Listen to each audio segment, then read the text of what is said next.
before we get started, are there any questions on any of the assignments thus far? Any questions on the homework assignments, any of the ones that you were doing, not sure if you got them right, any of them that you want to look at?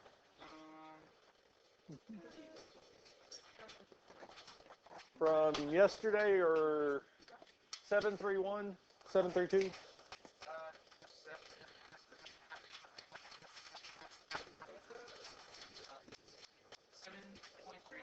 732. I'll borrow that first. 28. Okay. So 7.32. Problem number 28.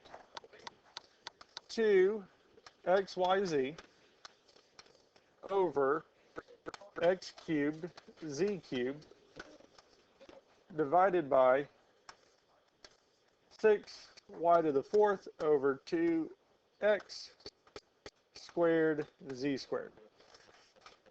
So yes, we did not specifically cover one where just monomial, but the process actually doesn't change for how we do this one compared to the others.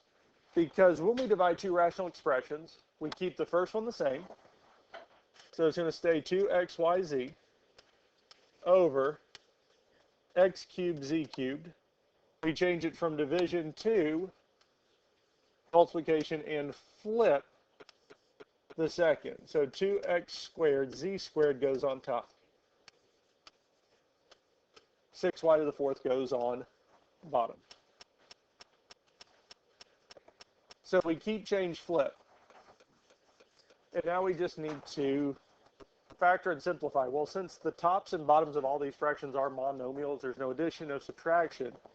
There's no factoring that we can do. So what we can do is go on and multiply them together. So on top we have the 2 times 2, which is 4. X to the first times x squared would be x to the third.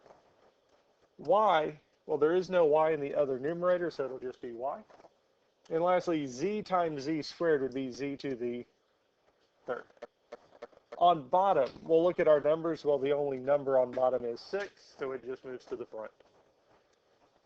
We only have z show up in one place, so it'd be z to the third, or x to the third, sorry. Then we'd have y to the fourth, and z to the third.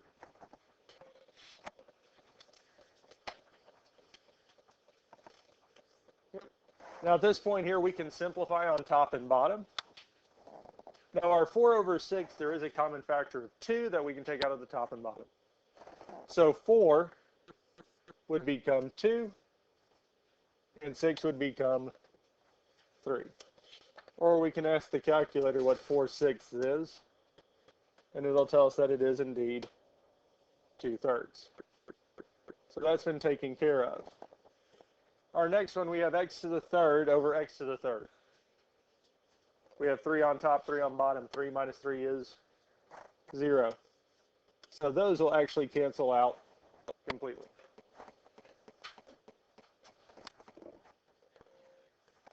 Yeah. Y's, we have y to the first on top, y to the fourth on bottom. So when we divide like bases, we subtract the exponent. So 4 minus 1 is 3. And since it's bigger on bottom, it stays on bottom. So really that one's gone. We have 3 left. And lastly, z to the third over z to the third. 3 minus 3 is 0. They factor out completely, actually leaving us with 2 over 3y cubed. So it actually worked out that x to the x's and z simplified out completely. That answer your question? Yeah. And that's part of the reason I didn't focus too much on it when we talked about division, because it is almost the exact same as multiplying monomials. But we just have to keep, change, flip. Any other questions on the homework? I do know that we still have a good bit of time before the test, but again, I'd be working on those. Yes? Number 3 on part 1. 7 and 1.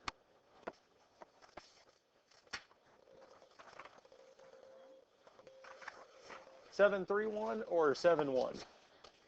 731. Okay. Number 3, 7.31. Number 3,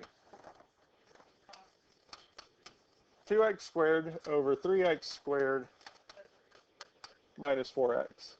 So we're going to look at this one too. Now the first thing we want to do, number 4, yeah, we don't have to do number 3, but we can look at number 4.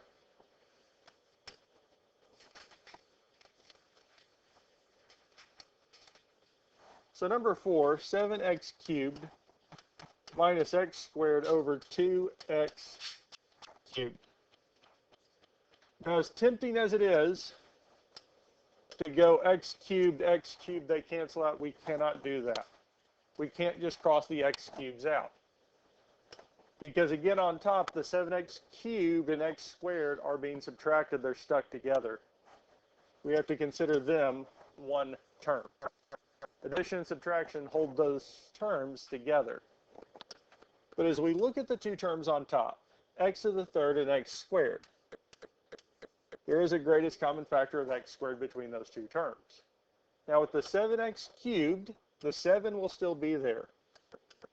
But after I factor x squared out, I take 2 of those x's away. It's going to reduce it from 7x cubed to 7x. Minus, well, the x squared, I factor it out completely, so it's going to reduce to 1. Over 2x cubed.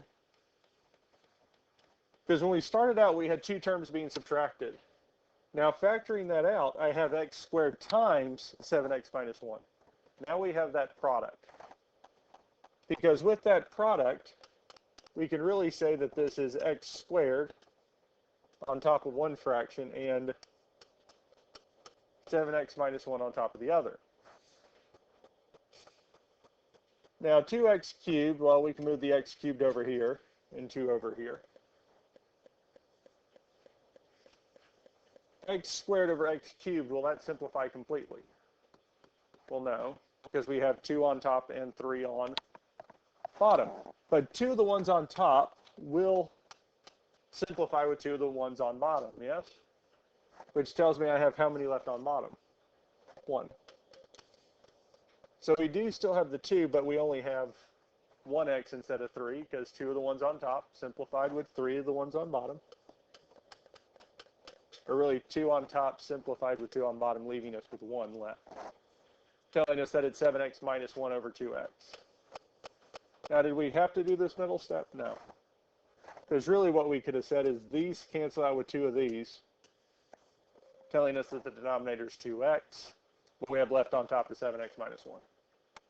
Does that make sense? No? You're good? Yeah. Okay. Because when we start doing simplifying, we need it as products. We need it as products. Addition, subtraction won't just simplify nicely like this here. Questions on this here? Incidentally, what we're starting today is addition and subtraction, adding and subtracting two rational expressions. Now, for us to be able to add or subtract two rational expressions, the denominators must be the same. And we're used to this, especially with fractions, 2/3, 3/4 as numbers. Because for me to add two fractions, the denominators have to be the same. If they're not, we got to make them be the same. Now, luckily for the most part, with adding or subtracting two fractions, our scientific calculators, the graphing calculators, don't care. They will add or subtract two fractions just fine. However, when we look at this first one here, 7 over 4x plus 3 over 4x, neither one of those calculators can plug this in because it needs a value for x. Now, especially on the ACT, it's not really going to matter, because if it's asking for which of the following equation or which of the following expressions is equivalent to 7 over 4x plus 3 over 4x, again, equivalent means equal, we can plug a value in for x, plug that same value into each of the answer choices, and see which one gives us the same number the same value. Because at that point, it's not asking about which one. It's really just saying which one's the same, which one's equal to. However, for us, and especially on the test, I'm not going to give you multiple choice. We need to be able to add or subtract. Here, 7 over 4x plus 3 over 4x, the first thing we need to do, first thing we need to make sure of, is that the denominators are the same. Here, the two denominators are what? 4x and 4x, yes? So by the properties with addition and subtraction, it says if the denominators are the same, we can put them together and add numerators. Because a over c plus b over c is equal to a plus b over c. So it's telling us that 7 over 4x plus 3 over 4x is equal to 7 plus 3 over 4x. Well, 7 plus 3 is 10. So we have 10 over 4x. And that's the final answer as long as there's nothing that we can reduce. The 2. 10 over 4. 10 and 4 have a greatest common factor of 2, which will reduce the 10 to 5 and the 4x to 2x. That is as far as it goes because there is no other common factor on top and bottom.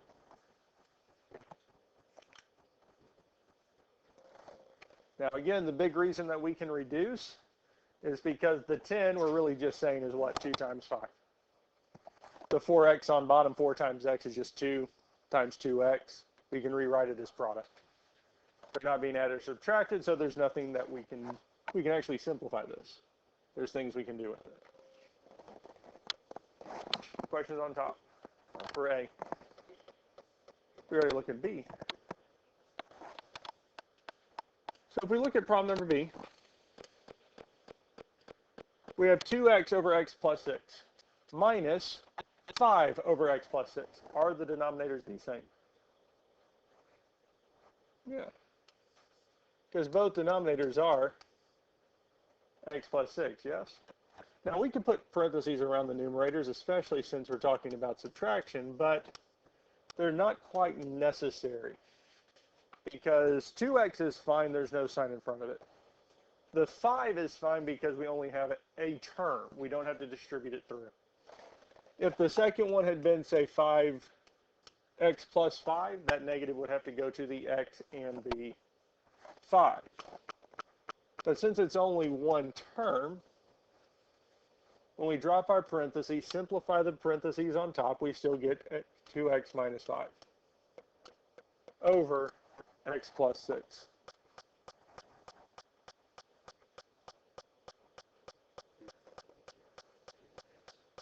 So it's very tempting to want to do the x and x, yes?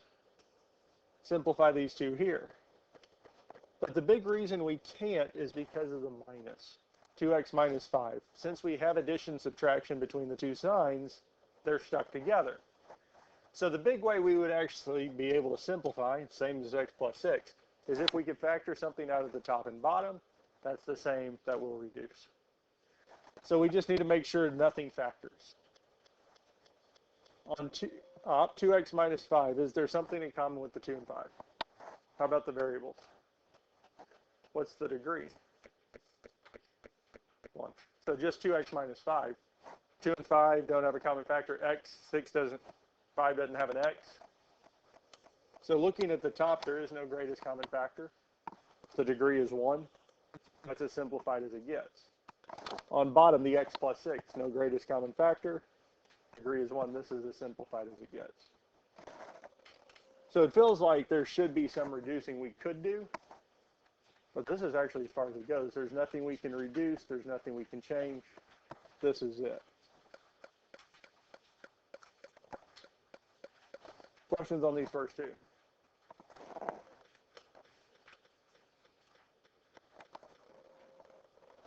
Let's look at number 1. 8 over 12x minus 5 over 12x. As we look at this here, 8 over 12x does have something in common on top and bottom, yes? But if we reduce that, especially reduce that to 2 over 3x, because they have a greatest common factor of 4, the denominators would not be the same. Because for us to be able to add or subtract, the denominators have to be the same. And since, for number 1, 8 over 12x minus 5 over 12x, the denominators are already both 12x,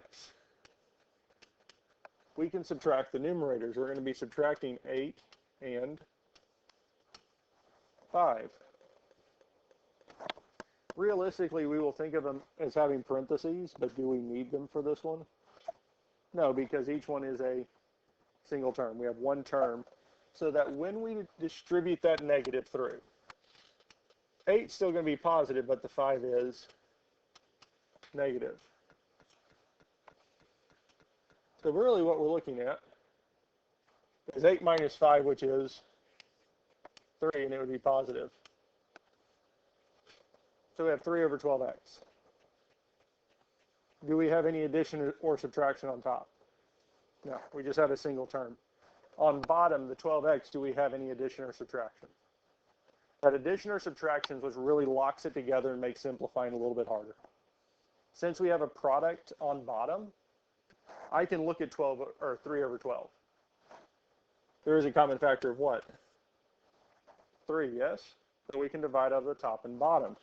If we divide this 12 by 3, 12 divided by 3 is 4, we still have the x. On top, if I divide that 3 by 3, we get 1. So that tells me that 8 over 12x minus 5 over 12x will reduce to 1 over 4x. Yes. Yes. Questions on how we got to this point here? Let's look at the next one. 2 over 3x squared plus 1 over 3x squared. Are the bases the same? So we can write it as 2 plus 1 over 3. Again, we can put those parentheses, and especially with addition, it doesn't make a whole lot of difference, because applying that plus is not going to change the sign, it's not going to impact anything. So we're really looking at just 2 plus 1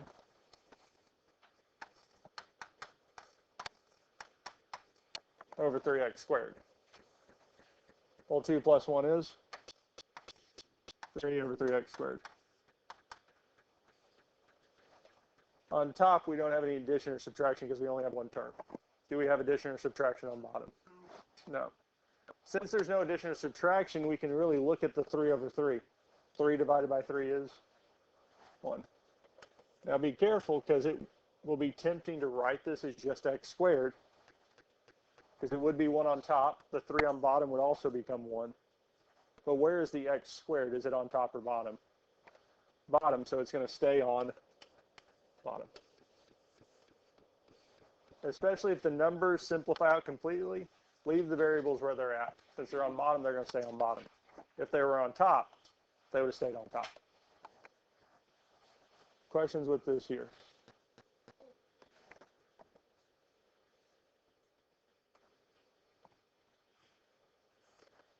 Do we feel comfortable with this here?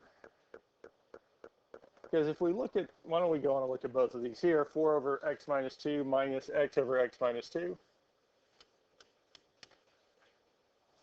Denominators are the same.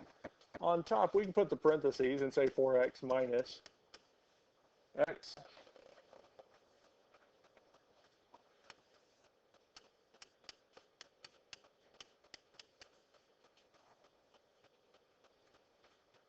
Well, we can drop the parentheses because apply that to there. 4x minus x is 3x over x minus 2, yes? I went a little quick with this one. But any questions on how we got to 3x over x minus 2? Yes. So we had the 4x minus x on top. We dropped the parentheses. So 4x is still positive. Our x is going to become negative for 4x minus x. Since they are like terms, 4x minus x would give us 3. I have 4 of them. I take one away. We get to 3x. Yes? Now the question is simplifying the 3x over x minus 2, yes? Because there is an x on top and bottom that we could possibly simplify out, yes? Is there addition and subtraction on top? Is there addition or subtraction on bottom?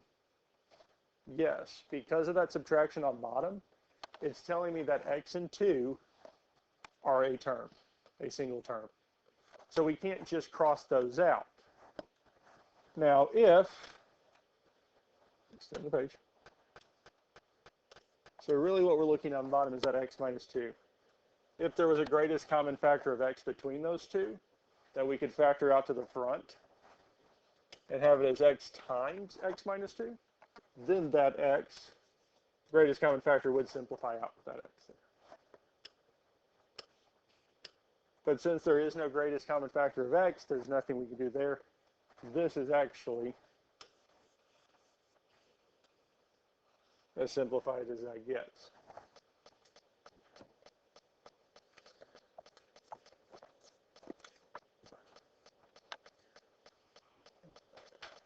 Questions on this here? Because this is one of those concepts of when to simplify and when not. And it takes us a bit to wrap our head around, because it is very tempting to simplify or cross out that x with 3x and that x on x minus 2. But that x minus 2, those two terms are stuck together. We can't just break them apart. All right, let's look at number 4. 2x squared over x plus 1, x squared plus 1, plus 2 over x squared plus 1. Here, the denominators are the same. So that means we can add our two numerators together.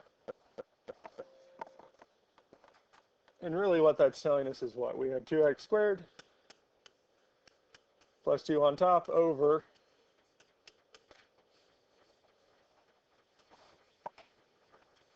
x squared plus 1. Again, at this point it's really tempting to want to cross out the x squared and x squared. But we need to check and make sure, is there addition or subtraction on top?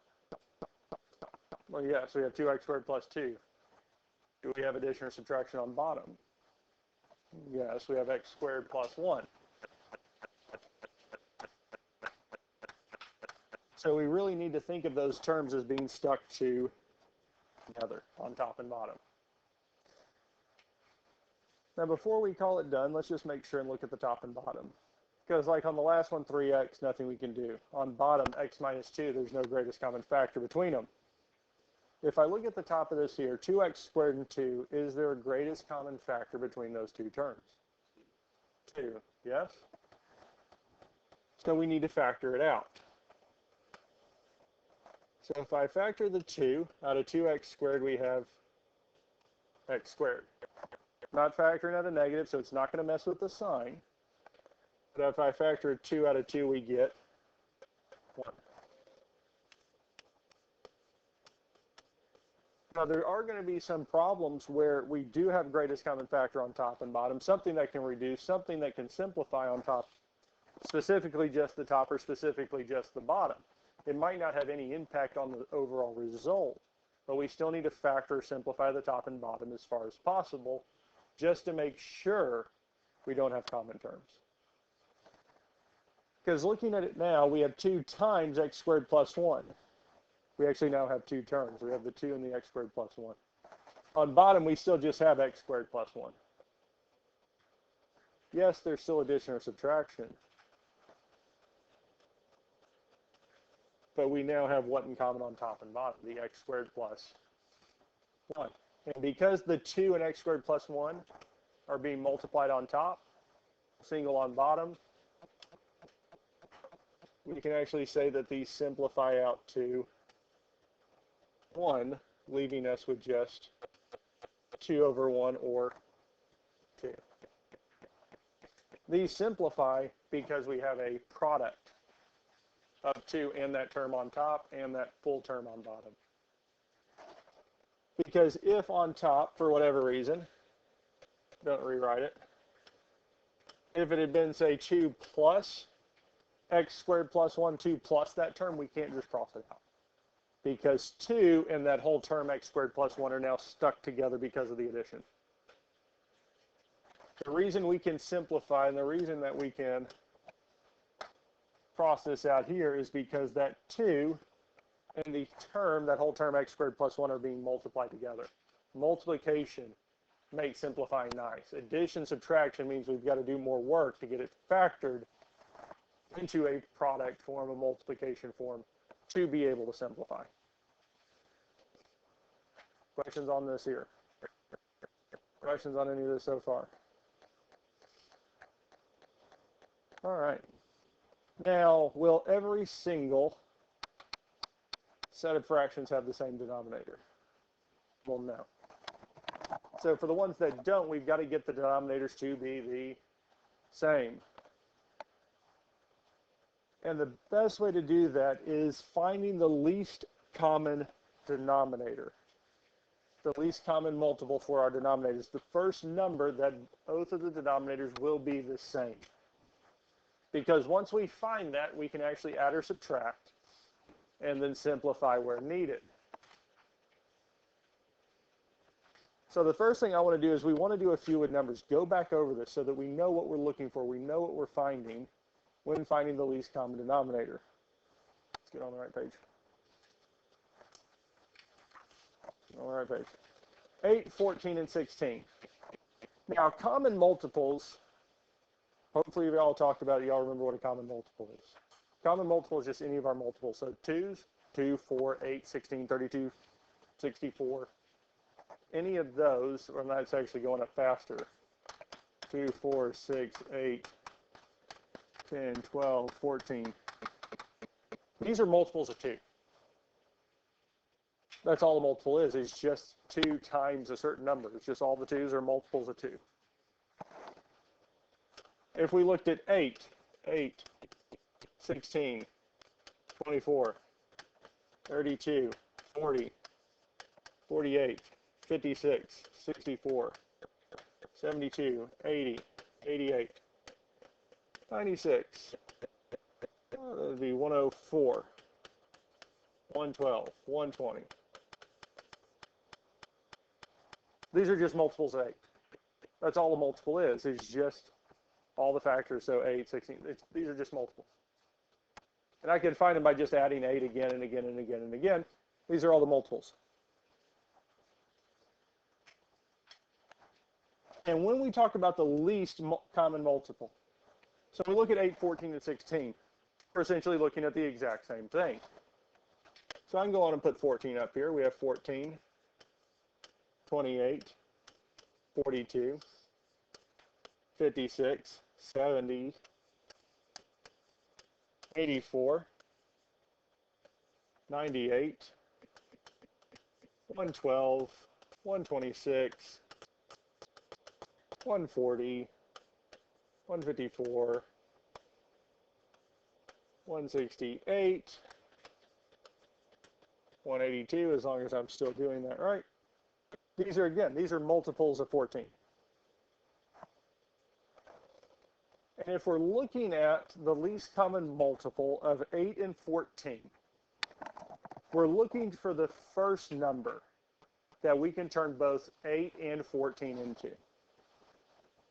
We're looking for the first multiple of... in the office, Tristan R., Gary Garrington, Jason Raquel, Landon Weaver.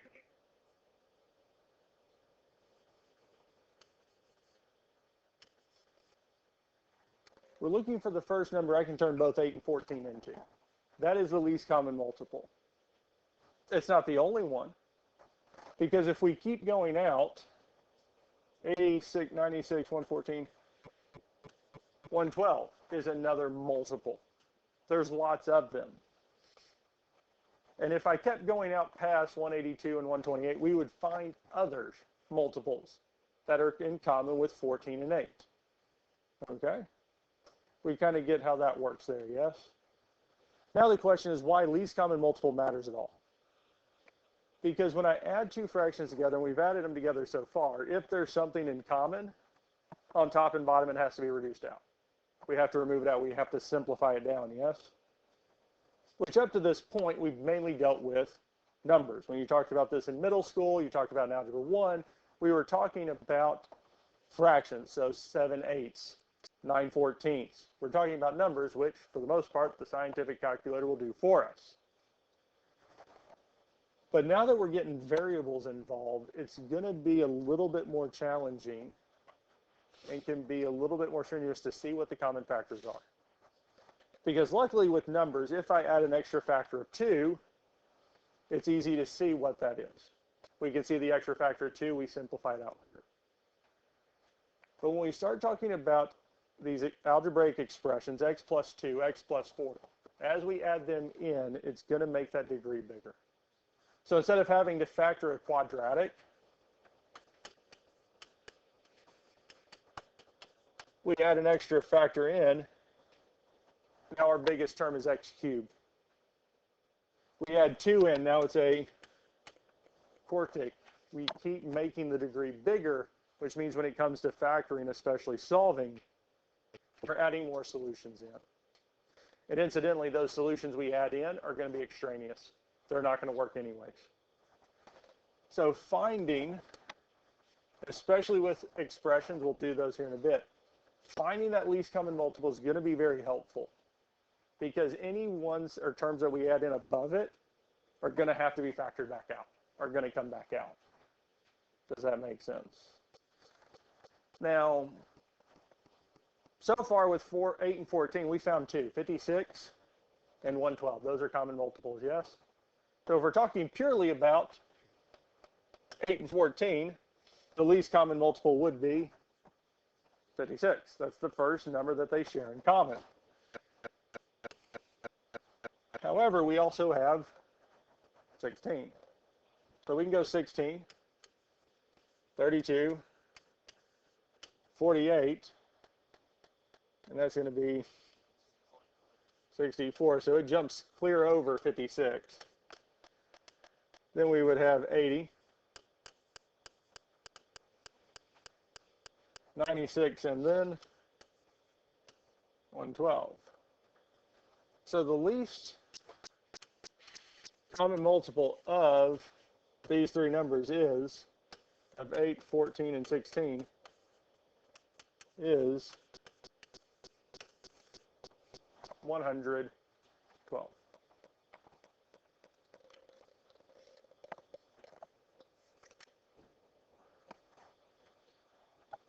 Questions on this here? Interestingly enough, we really just had to find the least common multiple of 14 and 16.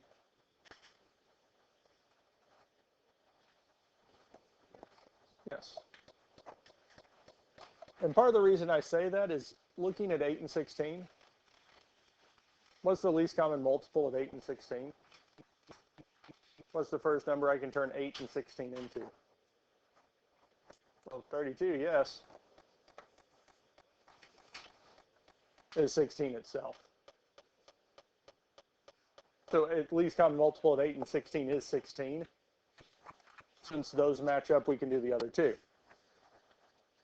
Or, because I did pull the graphing calculator up, we talked about this the other day, because greatest common denominator GCD, we could find the greatest common denominator, greatest common factor of two terms. The one above it, LCM, is least common multiple. So we could do 8, 14. And it tells me the least common multiple between 8 and 14 is 56, yes? Well, I also wanted to know, well, what's the least common multiple of 16 and, not 54, but 56? And it should seem like, well, this is going to give us a lot bigger number, yes? But it should be what? 112. Because if it's a least common multiple of 2 of the 3, that least common multiple should also be the same if we looked at all.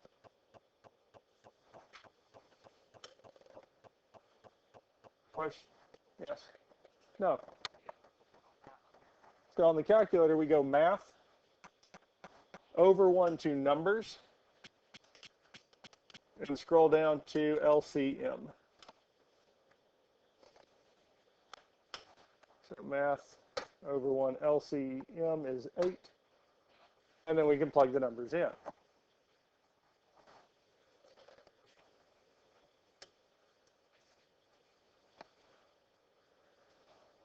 Find the least common multiple of 9, 12, 15.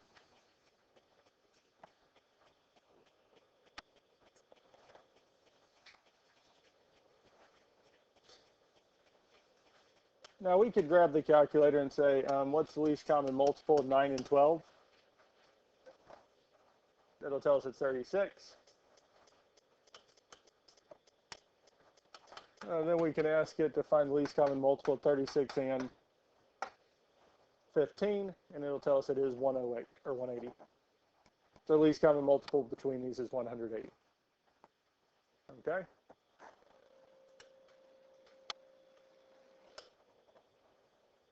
When we look at least common multiple, really what we're doing, even if we look at multiples, we can break it down to the product.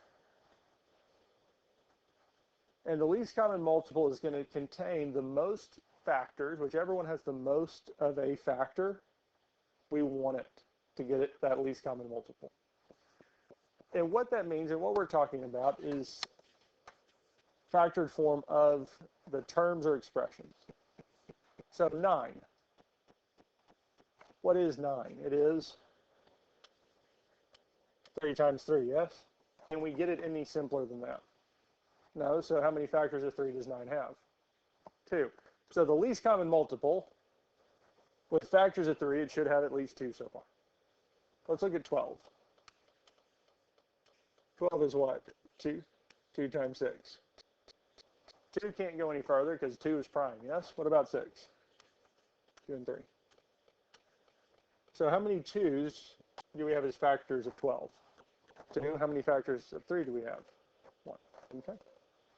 And lastly, let's move on to 15. 15 is 3 times 5. 3 is prime, it doesn't go any further. 5 is prime, it doesn't go any further. So if we look at least common multiple in terms of factors, I want the most factors of each factor that show up in each term. So 2 is a factor, yes? How many times is 2 a factor of 9? 0. There's none for 9. 2 is not divisible by 9. We don't have any factors for it. How many factors of 2 do we have for 12? 2. Okay? How many factors of 2 do we have for 15? So what was the most factors of 2 that showed up in any term? So for our least common multiple, we need 2 twice. Whichever one has the most, that's how many we need. Let's look at 3's. How many factors of 3 does 9 have? 2, yes? Okay. How many factors of 3 does 12 have? Because we have 1. How many factors of 3 does 15 have? Which one had the most? 9, and it had how many? 2. So how many do we need for the least common multiple? 2. It doesn't matter that 9 and 15 both had 1. Or sorry, 12 and 15 both had 1. Since 9 had 2, we need 2 of them for the least common multiple. Does that make sense? Because we're looking at the factors of each one. Whichever one has the most, we're taking all of it from that one. And the last we have is 5, yes? Well, 9 and 12, do they have any factors of 5? 15 has how many?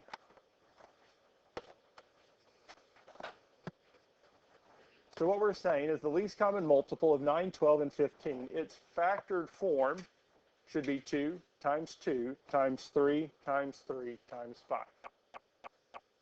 Well, the calculator already told us what the answer is, yes? It should be 180. Well, 2 times 2 is 4. 3 times 3 is times 5. Well, 4 times 9 is 36. And lastly, we're going to do 36 times 5. 5 times 6 is 0, carry the 3. Mm-hmm. Right.